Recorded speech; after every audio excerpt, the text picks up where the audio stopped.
हमारे युवा नेता के ऊपर भरोसा करें और जीत के जब आएंगे तो क्षेत्र का विकास करेंगे, तमाम जो भी समस्या है उनसे निजात दिलाएंगे। और ऐसे हमें पूरा उम्मीद है कि हमारी जो लड़ाई है, जो महागठबंधन से होना है, भाजपा तो लाइन में ही नहीं है। जनता जिनके पक्ष में है वही कद्दावर है। पार्टी है और पॉलिटिकल पार्टी जो होता है और कैंडिडेट जो होता है वो वोट से चुनाव जीतता है, ना ही कि अकेले अपने दम पर। तो आज आप बताइए कि अगर मैं सिर्फ निषाद को अगर टिकट देता तो वो चुनाव कैसे जीतता? वो जीतता नहीं। नौजवान को भरोसा जताकर हमारे सुप्रीमो मुकेश सहनी जी ने मौका दिया है एक समाज सेवी युवा समाज सेवी को। नमस्कार, मुजफ्फरपुर वाव देखें आप, मेरा नाम ऋतुराज। देखिए, कुरनी विधानसभा क्षेत्र में उपचुनाव होने हैं, 5 दिसंबर को उपचुनाव है, उसको लेकर सरगर्मियां काफी तेज है। बीजेपी और महागठबंधन के बाद वीआईपी पार्टी ने भी अपने उम्मीदवार को मैदान में उतारा है। उनके तरफ से नीलाभ कुमार जो है तो उम्मीदवार है, जिन्होंने नामांकन किया है। नामांकन का दौर भी चालू है। आपको बता दें, उनके समक्ष में जो कि वीआईपी पार्टी के सुप्रीमो है मुकेश सहनी खुद आए थे और उसके बाद उन्होंने क्या कुछ कहा है, पहले आप वीडियो में वो सुनिए। नहीं, देखिए, हमने पहले डिसाइड कर लिया था कि हम यहाँ पे चुनाव लड़ेंगे। 16 तारीख को नामांकन करेंगे, सबसे पहले हमने घोषणा किया था। आज हमारे प्रत्याशी नीलाभ जी का नॉमिनेशन हो चुका है और मजबूती से हम लोग कुरनी विधानसभा में लड़ेंगे और चुनाव जीतेंगे और पूरी शक्ति के साथ लड़ेंगे। और आपने देखा कि एक युवा को हम लोगों ने प्रत्याशी बनाया है, जो कोरोना काल में बहुत ही जनता के बीच में जाके काम किए और इनका एक अपना विरासत रहा।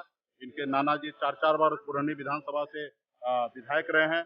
ऐसे शख्स है कि अकेले निर्दलीय भी चुनाव जीत चुके हैं। तो ऐसे परिवार पे हमने ये किया और खास करके आप समझ सकते हैं कि कुरनी विधानसभा में अपर कास्ट का, भूमिहार समाज का एक बड़ा ताकत है, बड़ा एक वोट बैंक है, तकरीबन 60,000 प्लस है और हमारा अपना 35-40 हजार वोट है। तो आप 1 लाख वोट का समीकरण है और इसमें हम लोग काम करेंगे, पूरे हर जाति धर्म के बीच में जाएंगे और मैं उम्मीद करता हूँ कि हर जाति धर्म के बीच में जाए और हमारे युवा नेता के ऊपर भरोसा करें और जीत के जब आएंगे तो क्षेत्र का विकास करेंगे, तमाम जो भी समस्या है उनसे निजात दिलाएंगे। और ऐसे हमें पूरा उम्मीद है कि हमारी जो लड़ाई है, जो महागठबंधन से होना है, भाजपा तो लाइन में ही नहीं है।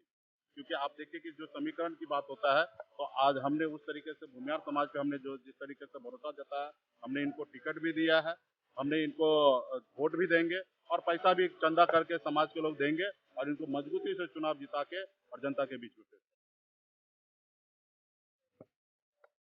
देखिए, आप ये निश्चित तौर पे अति पिछड़ा समाज के लिए, निषाद समाज के लिए, हक अधिकार के लिए लड़ाई लड़ते लड़ते यहाँ पे आए और हमारी एक पॉलिटिकल पार्टी है और पॉलिटिकल पार्टी जो होता है और कैंडिडेट जो होता है वो वोट से चुनाव जीतता है, ना ही कि अकेले अपने दम पर। तो आज आप बताइए कि अगर मैं सिर्फ निषाद को अगर टिकट देता तो वो चुनाव कैसे जीतता? वो जीतता नहीं, कोरम पूरा हो जाता। हमने यहाँ पे ऐसे प्रत्याशी को दिया जो चुनाव हम जीत सकते हैं, तो इसलिए हम लोग यहाँ पे लड़े हैं। हाँ, निश्चित तौर पे हम अगर किसी गठबंधन के बड़े अलायंस के साथ रहते तो निश्चित तौर पे हम कोशिश करते कि अति पिछड़ा को भी सम्मान दे।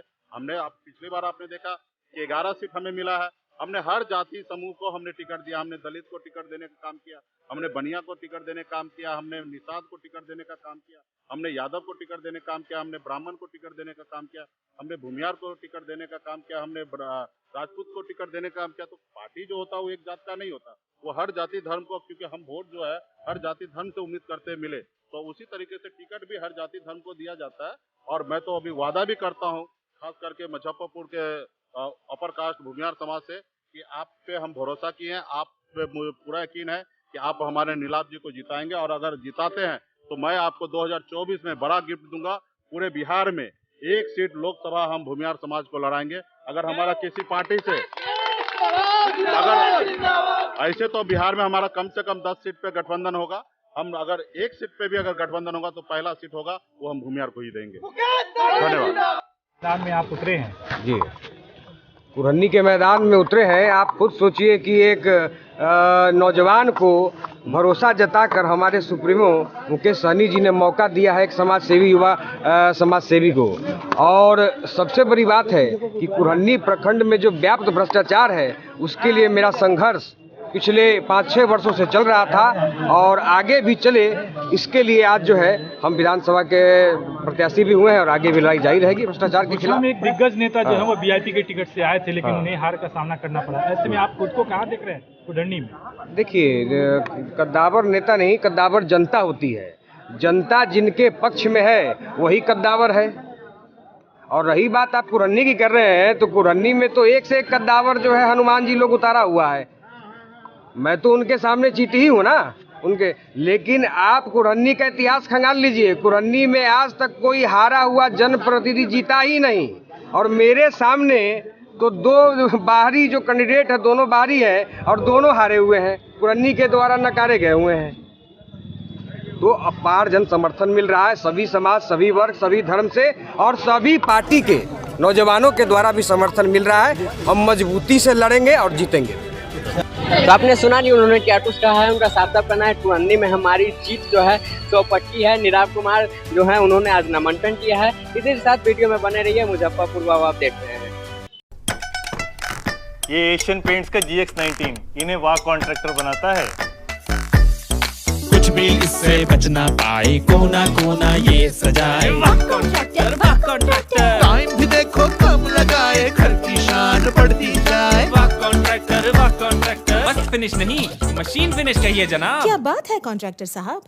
कॉन्ट्रैक्टर नहीं, वाह कॉन्ट्रैक्टर, वाह कॉन्ट्रैक्टर।